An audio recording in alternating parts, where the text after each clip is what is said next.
to the Chill Out Show. We are back in the caravan, albeit in a slightly different spot. We got my little Daffy friend in the corner. This is a series of videos where we just hang out. Nice, cozy vibes, talk about movies, talk about things we're enjoying at the moment. And we are going to get stuck right into it with our movie games. So we are going to start with the box office game, which is a game where we try and guess the top 5 grossing films on a randomly generated weekend. And we are going to start with March 28th, 1997.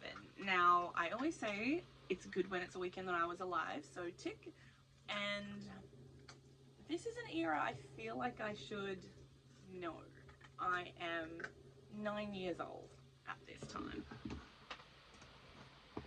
So, let's start with our number 1 at the box office in its second week. Our tagline, which is always the clue we start with, is "Trust me." I reckon I know what this is.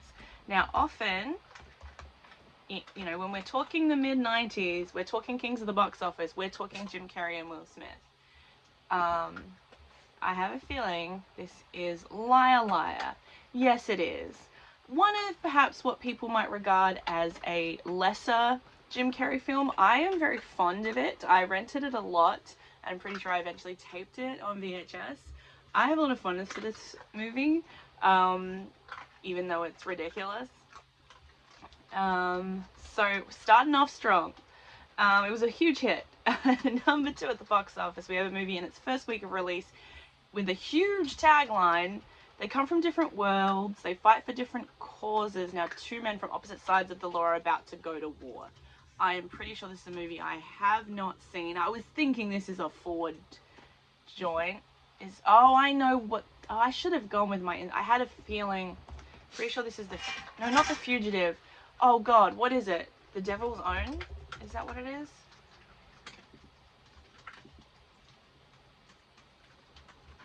Yes, oh yes. Again, I knew this was not a movie I would have seen, but a movie I would have seen. My dogs are eating their breakfast. I thought they would be quiet, but my Whippet does this thing where she likes to tip the bowl over. So apologies if you could hear that.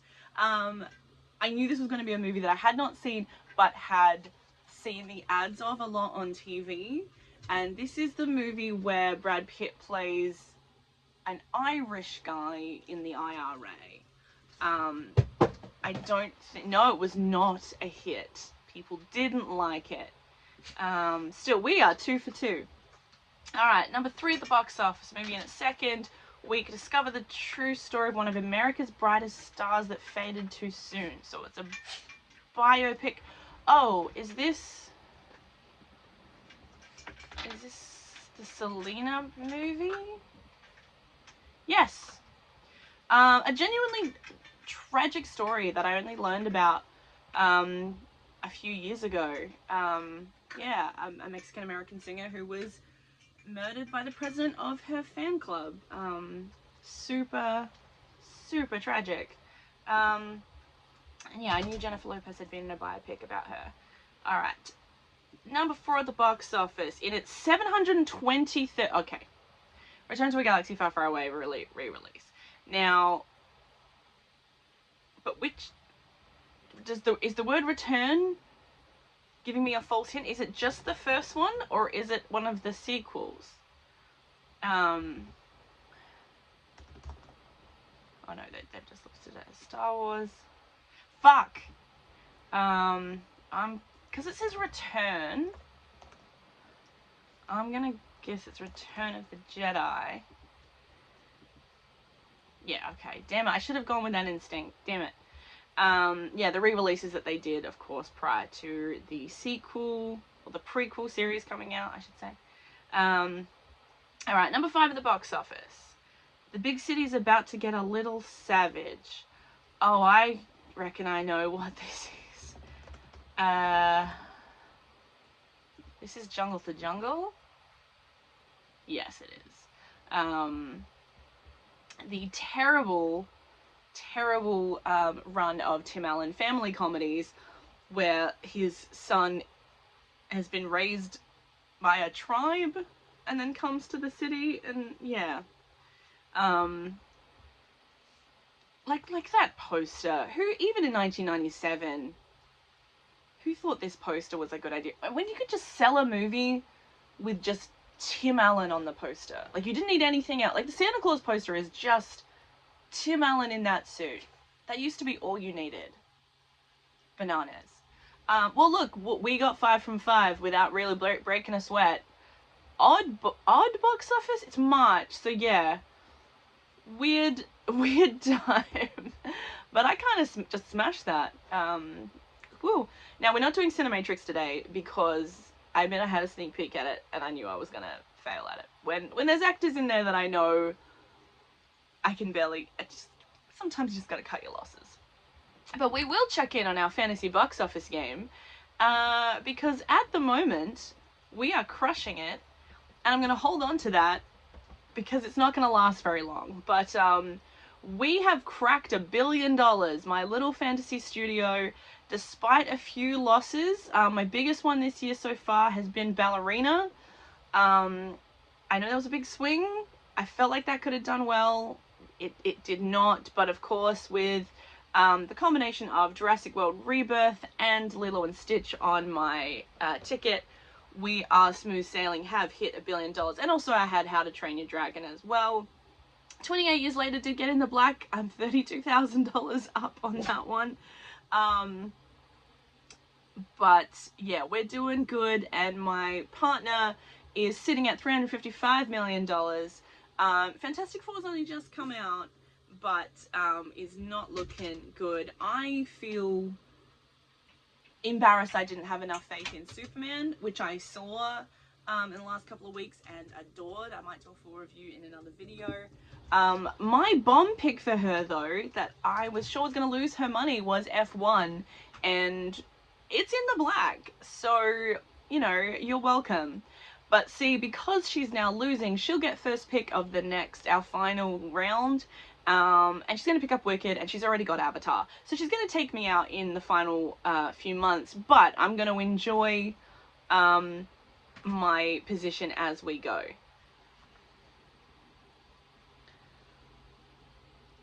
So someone wanted to say hello.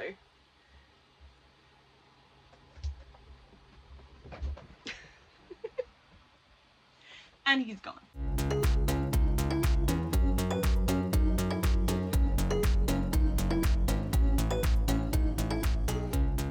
I probably need a stinger for those movie games, huh?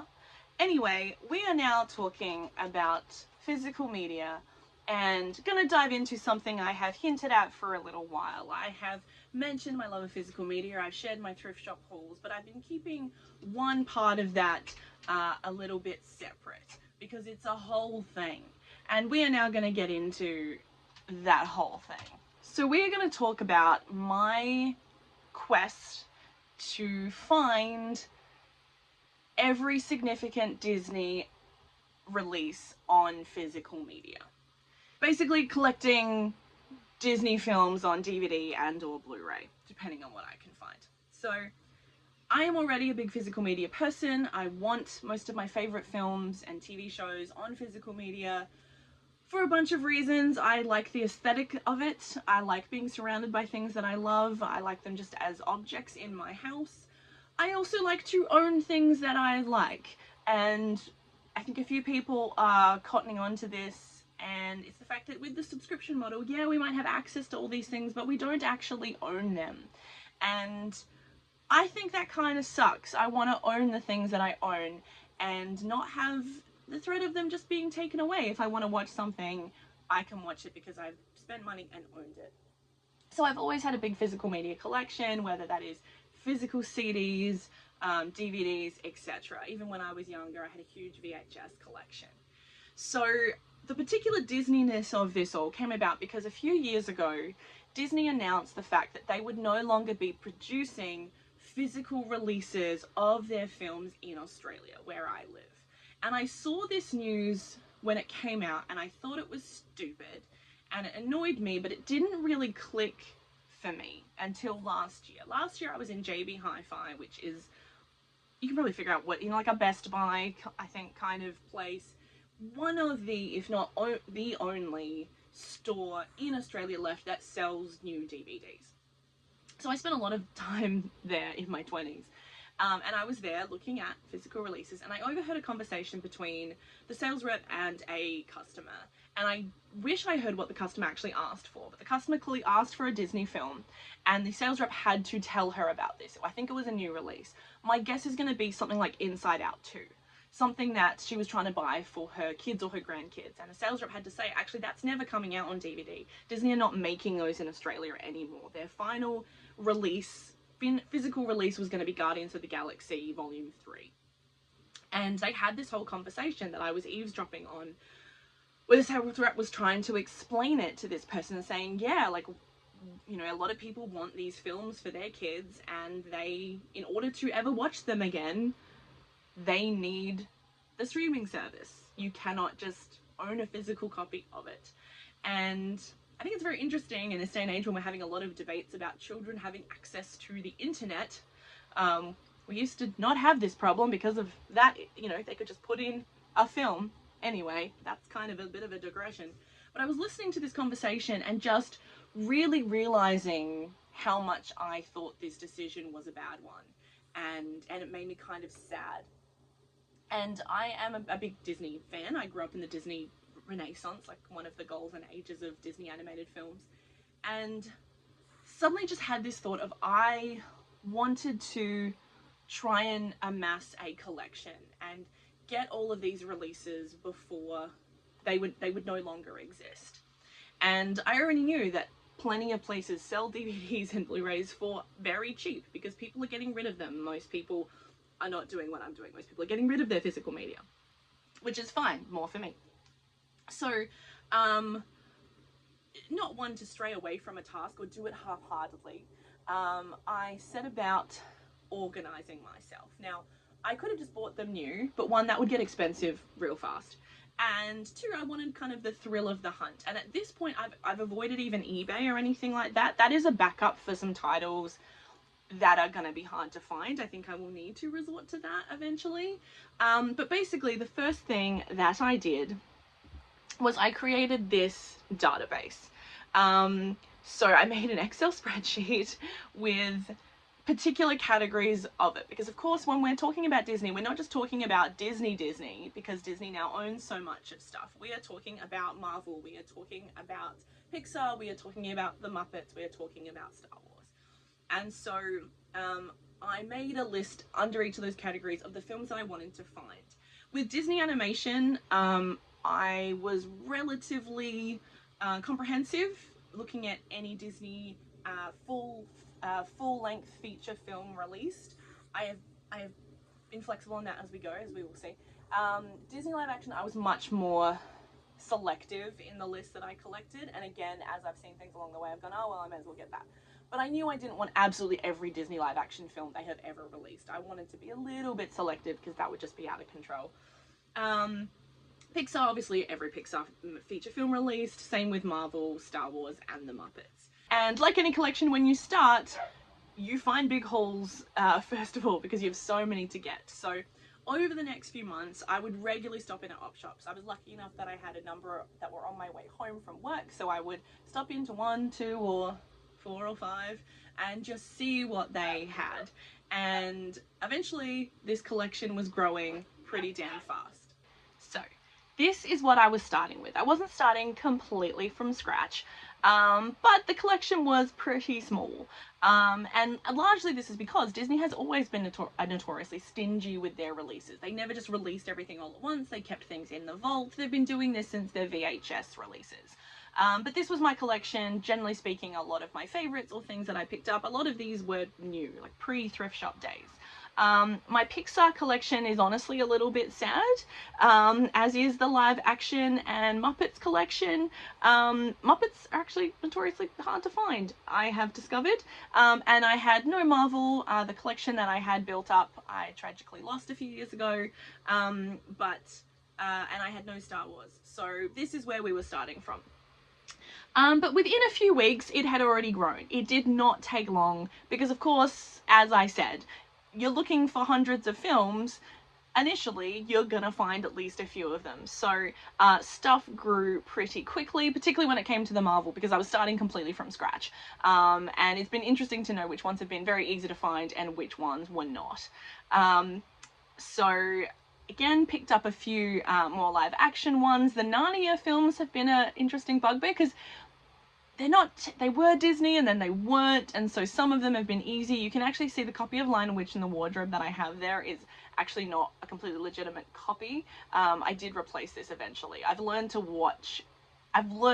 what to watch out for with things like that.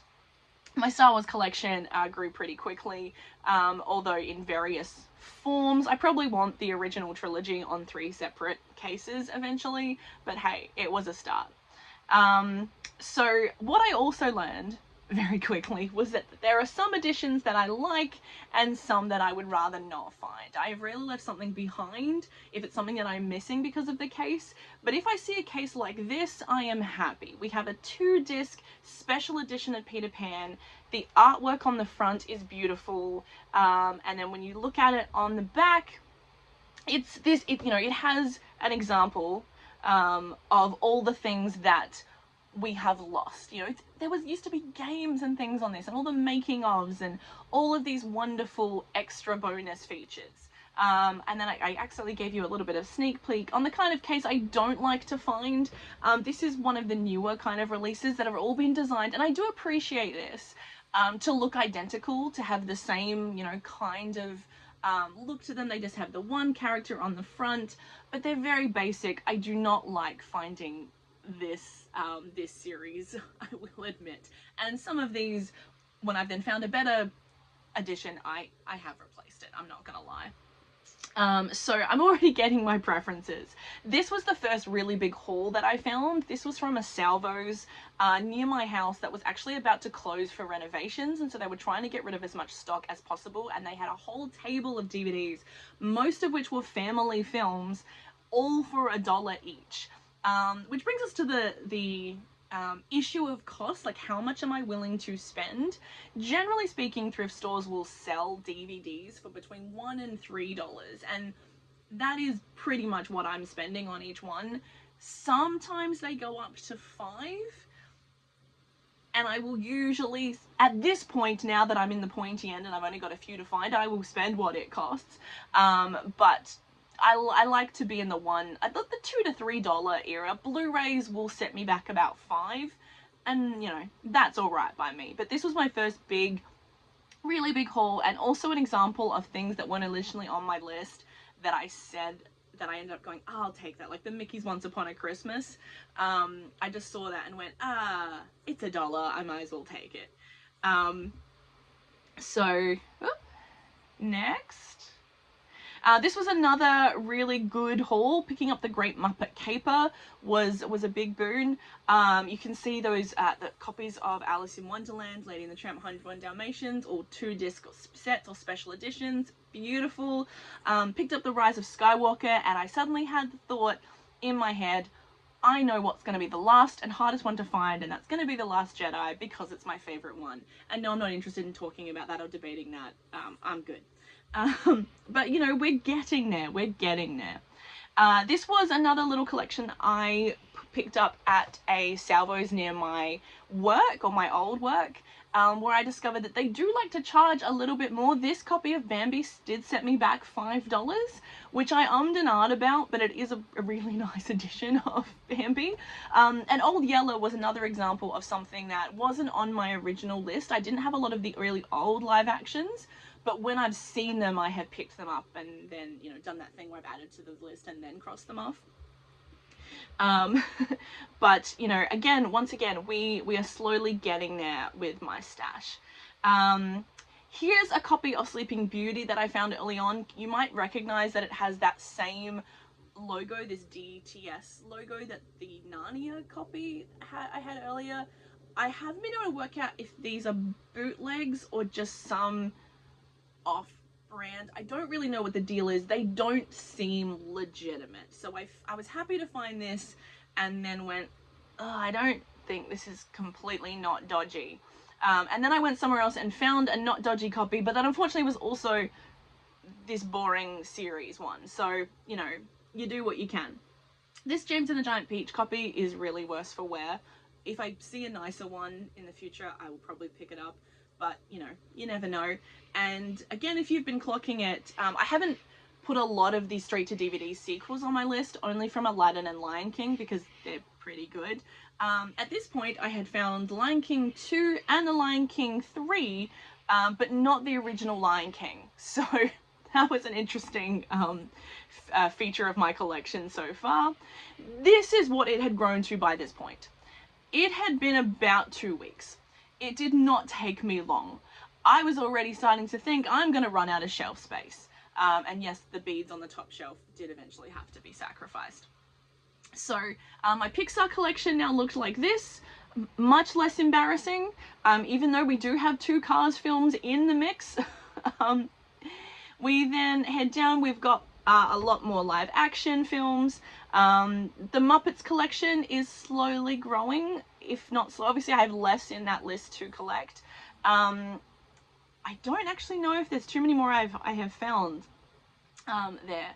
And then Marvel and Star Wars has expanded out a lot too. You can see the first 4 seasons of The Simpsons there. That's a little bit of a side quest to slowly try and collect all of that on DVD, because they don't make those anymore. They go for quite a lot secondhand, so these were 4 I picked up cheap, completely by accident. The season 4 are almost unwatchable, though they are that mangled, so I will have to replace that. But again, that's a little bit of a side quest. I'd also been collecting Futurama as we go as well. But again, little side quest. So, Lizzie McGuire Movie and Freaky Friday were picked up at an RSPCA. I kind of wish I'd found The Parent Trap at the same time. That feels like a bit of an unofficial trilogy. I admit I was a little bit too late to be completely on board with Lizzie McGuire. Like, I liked it a lot, but I was just that few years too old. But I do really like how bonkers that movie is. And then we go down to, these were a bunch that I picked up at a market. So was really excited to find the Tigger movie, and all of these Blu-rays were $5 each. Really starting to round out my Marvel collection.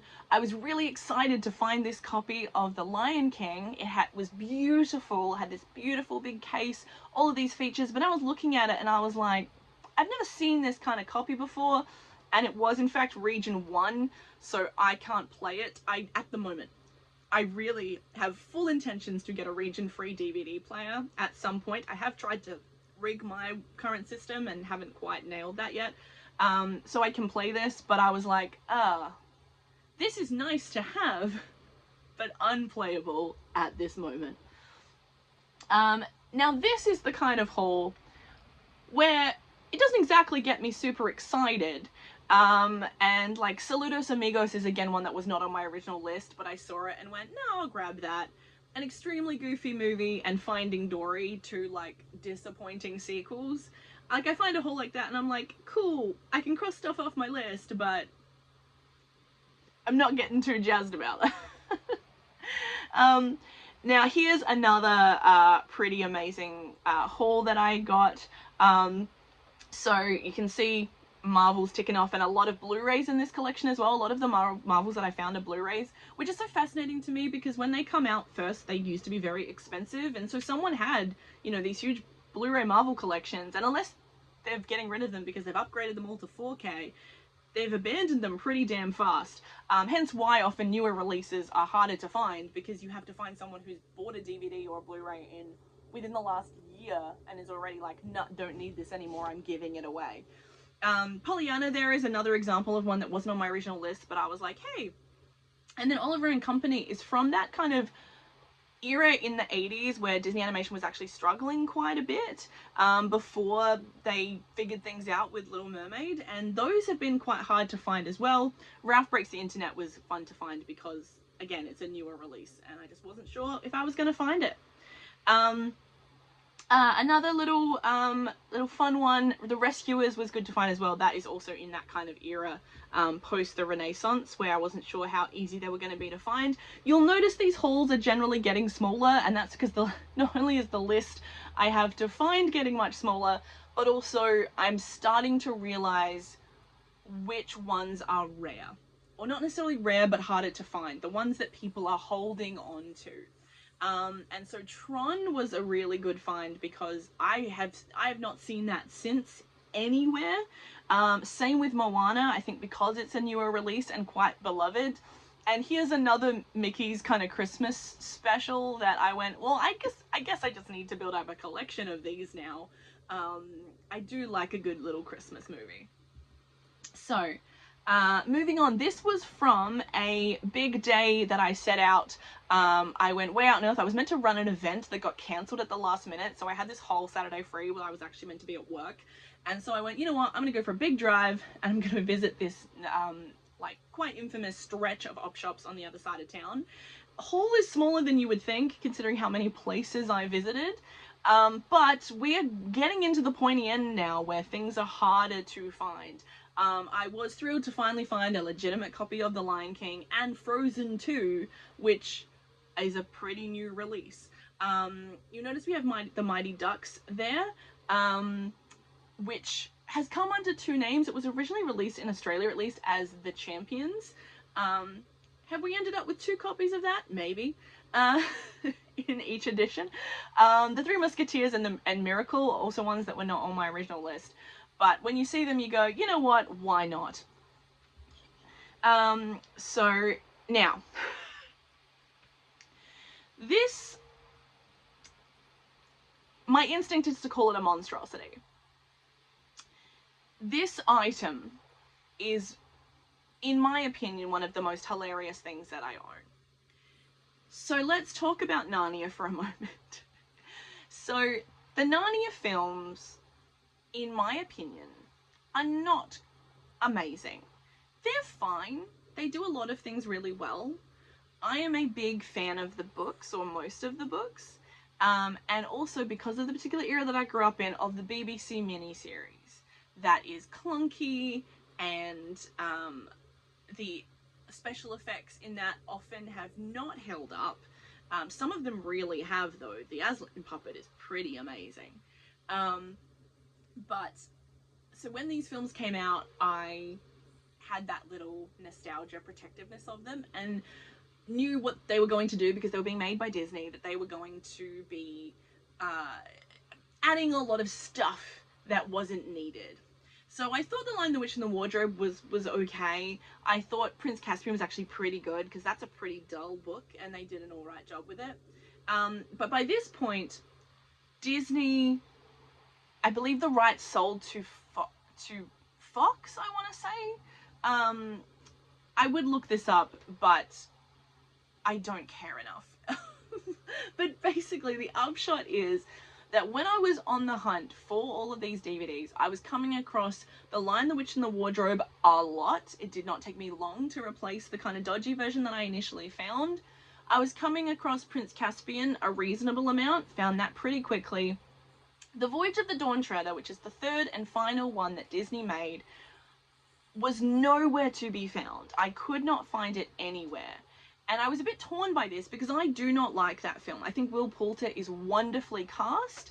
I think the stuff with Reepicheep is great. If you don't know anything about these stories, this is gibberish.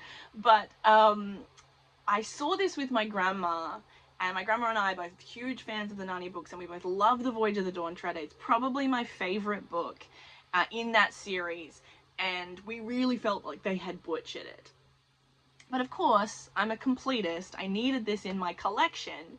And I was looking and looking and looking and looking and could never find it, and just went, as soon as I find this, no matter what format it's in, I need to pick it up. And then this is the first version of this I find in a cash converted, which is a pawn store, P-A-W-N, and it is,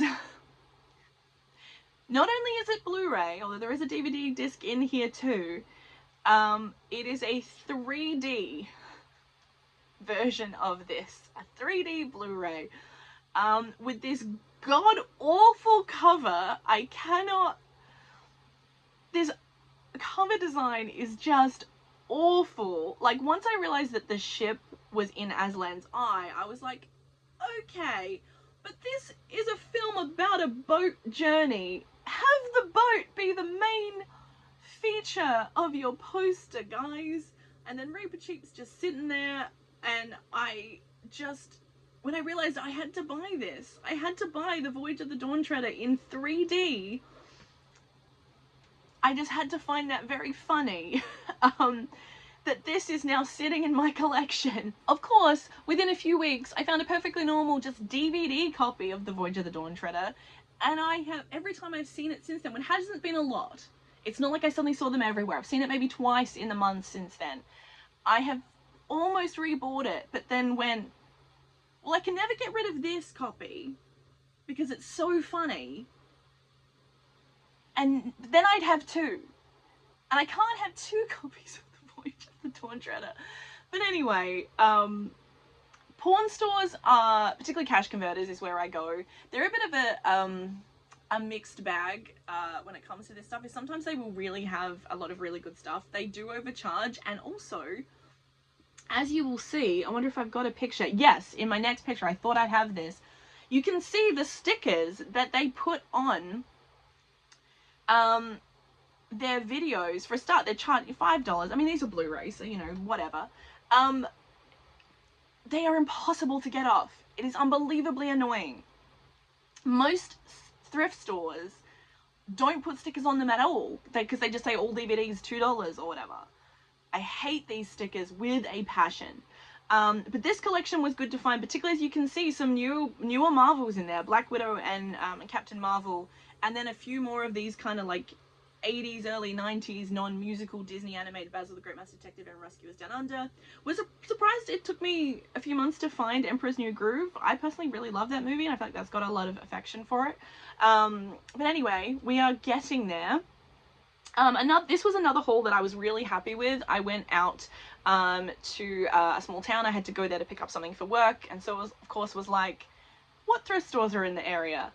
It is surprising though how many of these hauls are from repeat places that I have hit. Like I could miss somewhere for a week, come back, and there would be new titles. So often these hauls are from the same place that I was just going to once a week.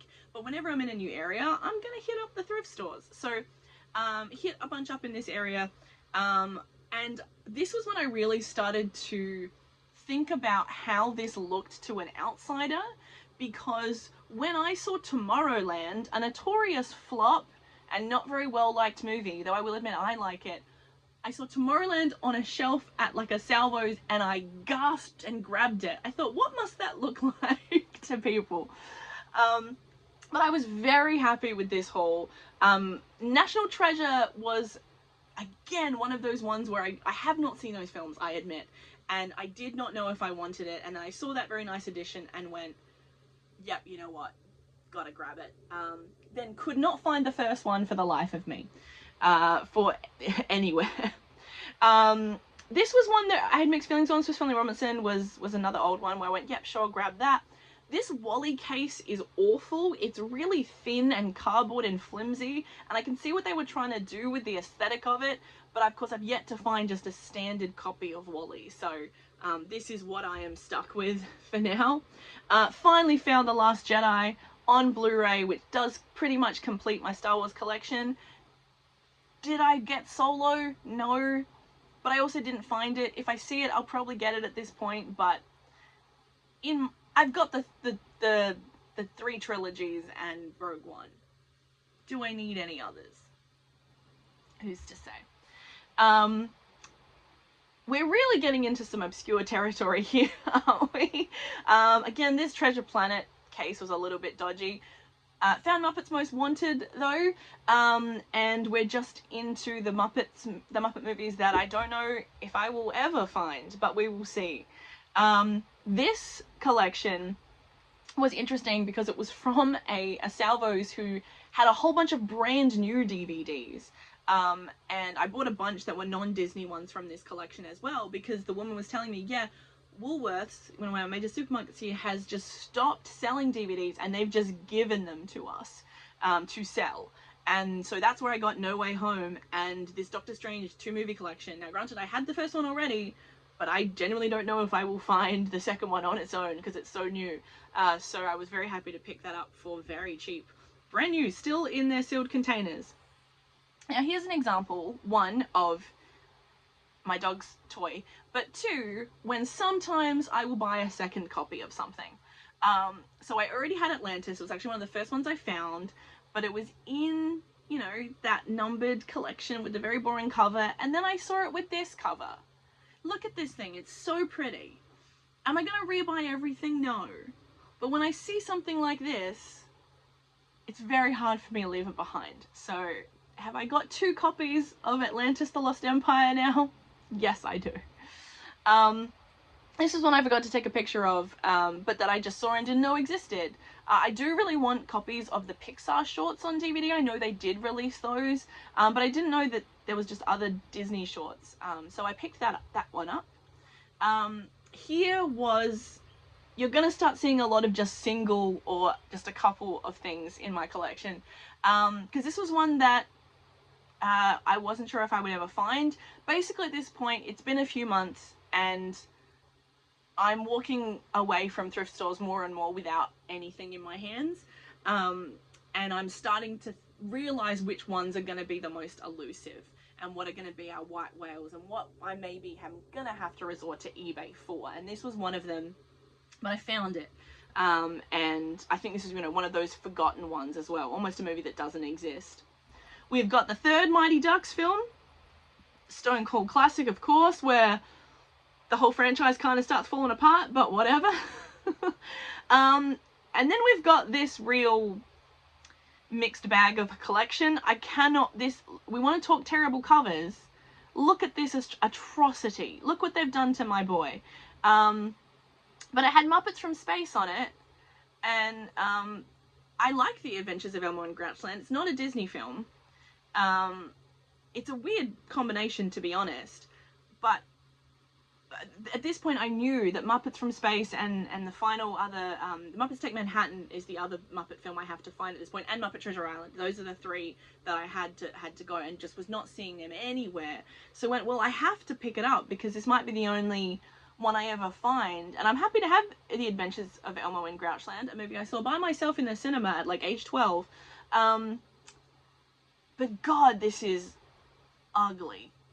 I may have to make another cover for it because just I don't want a cover of the Muppets of all things to have OMG on the cover. Anyway, you can see more and more singular titles. We found Pooh's Heffalump Movie. You can also see now the shelves behind are empty. This is around about the time that I am also starting to move house. So really needing to go, how much longer can I do this as I'm about to not have a house? But picked up Pooh's Heffalump Movie.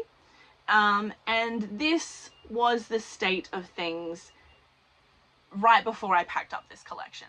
So grown considerably, not quite outgrown this shelving unit, but when it's complete it will. And this is so aesthetically pleasing. This is one of the reasons why I love these collections as well, is because I love how that looks. And so that's where we ended up at that point. So then I moved house, and I had to put a pause on my thrifting for a while because my storage was very limited, my space was very limited. If you're not familiar, I'm currently in the process of building a house, so I'm living in a caravan. All of our stuff is in storage. So it's not really the time to be buying a lot of stuff. But of course, that's not necessarily going to stop me entirely. So am I going to thrift stores every week? No.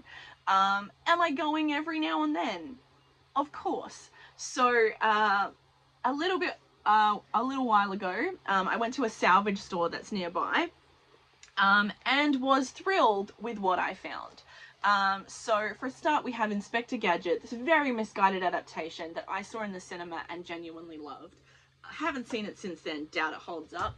We have Bruce Willis's The Kid, because of course we do. We have the Aristocats, which was on my list of things that were going to be kind of my white whale. So was like so stoked to find this, particularly in this very beautiful special edition. We have the first National Treasure.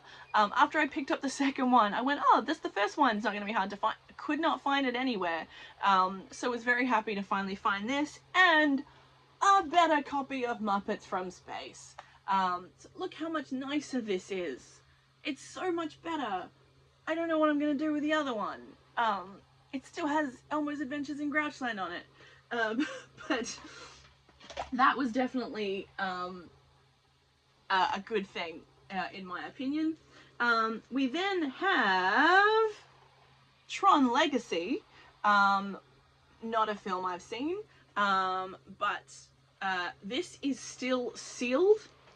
I've mentioned that newer films are hard to find because you have to find someone who's bought it and then immediately given it away within a couple of years. This person bought this, didn't even open it, and then donated it.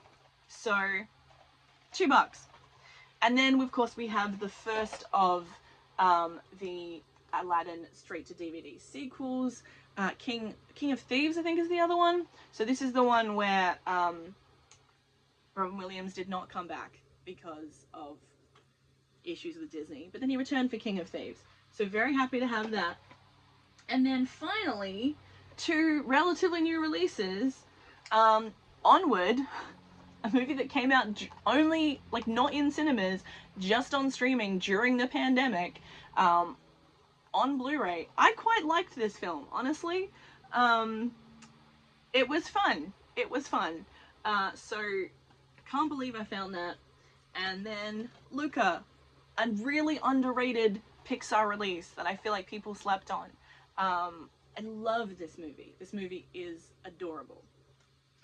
So, that's where we're at the moment. So if you're wondering, okay, fine, that's all well and good. That was very entertaining and informative. But where are we at with what we need to still find? So let's have a look at my database. So, when it comes to Disney animation, I am currently still looking for Fantasia. I know most of these are available on eBay for not too much, but not for $1. And part of this is the thrill of the hunt, right?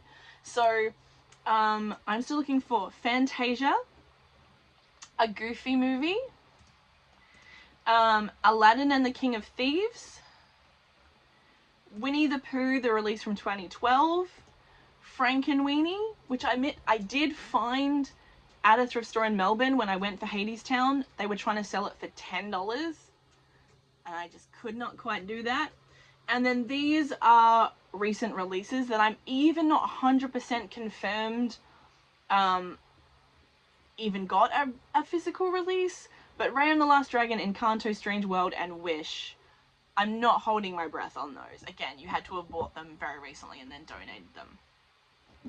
And with Pixar, we have... Oh, actually, I haven't updated this yet since I found Onward and Luca.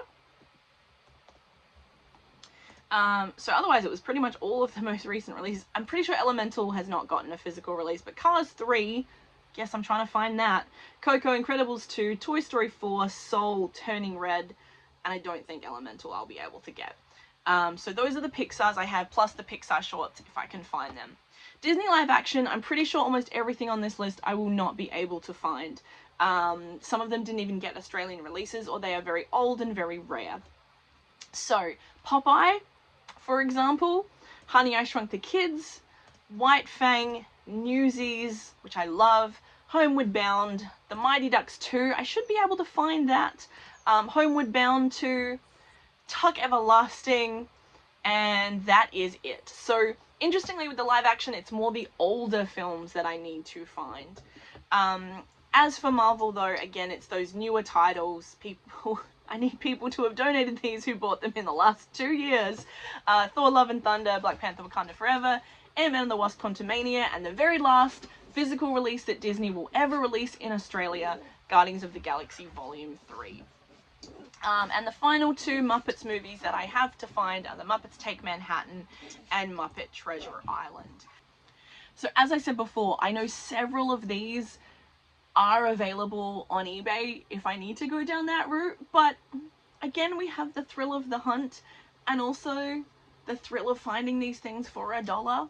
It has been immensely satisfying going on this little quest, and also a little bit of standing up for physical media, which I just really think is so important, and I like owning all these films, and when I finally have a house again, having them on my shelves and being surrounded by them, most of which are films that I love, some of which I just think are important to have. I think this is a really important legacy. Disney obviously has a complicated legacy as a company, but in terms of the artists that have worked for them and still do work for them, and the work that they put out, I think that's really valuable and worth preserving in this way. And a lot of what is preserved on DVDs, one of the reasons why I love them is because of all of those behind the scenes features, the commentaries, the documentaries, the talks with the artists, the storyboards that really put a light on how all of these things are in fact created. And I think that's one of the things that we have lost with everything going to streaming, is that these films and television shows are so readily available with just a click of a button and so easily consumed. We've in fact invented this word binged, reappropriated this word binged to describe how we watch things and consume things now, which I think really undervalues the time and the effort it takes to put them together. You know, a TV show that can take months, if not years to make, you can watch in a day and then forget about. But I think what physical releases really did is have that presence and reminder of all of the work and the effort and the time and the creativity that went into them. When I mentioned this in my last video, when I saw the stage musical of Beauty and the Beast a few months ago, I then went and watched all of these making ofs, the original film, and they are such heartwarming looks at this process and of these people who were genuinely so passionate about telling these stories. People like Alan Menken and Howard Ashman, and these wonderful artists that were working for Disney at this time. And there is something that is being a little bit lost with the way that we consume our media now. And I've always said, this is meant to be a cozy space, but this is something that I feel really important about, because these are things that do bring me comfort, and the way that we have shifted our thinking in terms of how we feel about films and television, it bothers me, and I value all of this stuff so much. And that is one of the reasons why I'm doing this, why I collect physical media of all the films that I love and have that as my goal, but also specifically for this collection where this company has decided, hence why I'm also doing this secondhand. I'm not putting any money in their pockets. And finding these things that have been pre-loved or people have discarded and rescuing them, so that I have this this testament to know these things were made and really here, and you can't erase them even if you wanted to, which I think a lot of that work is under threat for a variety of reasons in the world at the moment. So yeah, that's how I make this endeavor sound noble and good, instead of just me being an obsessive hoarder. I'm not a hoarder, I'm a collector. Thank you so much for joining us. You'll see me back here very, very soon. I think I'm going to do some cozy gaming with you next time. So there is a particular release that I am anticipating a lot that I would love to share with you. In the meantime, look after yourselves, look after each other, and